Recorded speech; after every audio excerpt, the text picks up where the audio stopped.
তোমার অশেষ মেহেরবানিতে আমি এই রাজ্য হাতে তুলে নিয়েছি। তুমি আমাকে শক্তি দাও, তুমি আমাকে শক্তি দাও, আমি যেন এই রাজ্যটাকে সুষ্ঠুভাবে পরিচালনা করতে পারি। যেন প্রজাদের মুখে হাসি ফুটাতে পারি, প্রজাদের সুখে দুঃখে সুখী হতে পারি, প্রজাদের চোখে সর্বদা আমি তাদের মুখে হাসি ফুটাতে পারি। উজির সাহেব আকাশ জাহাপনা,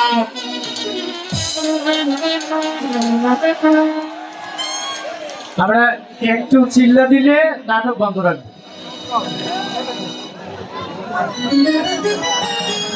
উজির সাহেব রাজ্যের ধন সম্পদ, এত ধন সম্পদ, কোনো কিছুর অভাব নেই, কোনো কিছুরই অভাব নেই, শুধু অভাব একটি পুত্র সন্তানের। একটি সন্তানের জন্য খোদার দরবারে কত আকুতি মিনতি করেছি, কিন্তু খোদার দয়া আমার প্রতি বসন্ত হলো না।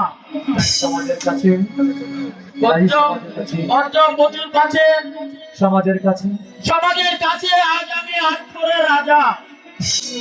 এই অভিশপ্ত জীবনের বোঝা, এই অভিশপ্ত জীবন কবে আমার মুছে যাবে উজির সাহেব? যাবো না।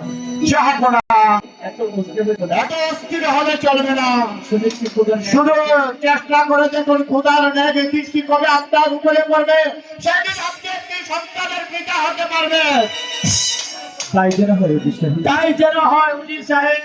শুধু একটি মাত্র আশা নিয়ে আজ আমি বেঁচে আছি। জানি না খোদা আমার সেই আশা পূরণ করবে কিনা। ধৈর্য ধরুন, ধৈর্য ধরুন। খোদা ও তাআলা যার উপরে দৃষ্টি পড়ে, সেদিন আপনি হতে পারবেন সন্তানের পিতা। উজির সাহেব, আমার মনটা তো অস্থির লাগছে। আমার মনটা আজ কেন অস্থির লাগছে? কোনো কিছু আমার ভালো লাগছে না, কোনো কিছু যে আমার ভালো লাগছে না। রাজ্য পরিচালনা আমার মন বসছে না। কি করতে পারি? বলুন এখন আমি কি করতে পারি?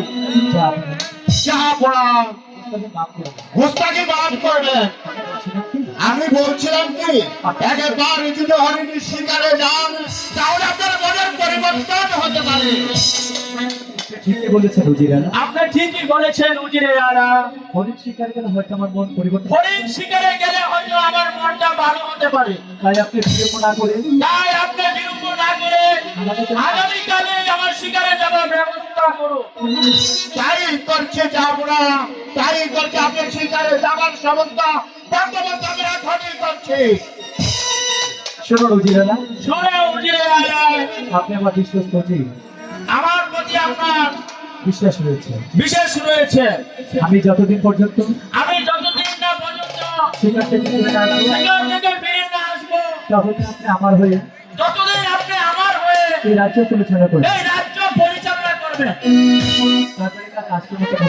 তাই হবে। দরবারের কাজ আজকের মধ্যে সমাপ্ত।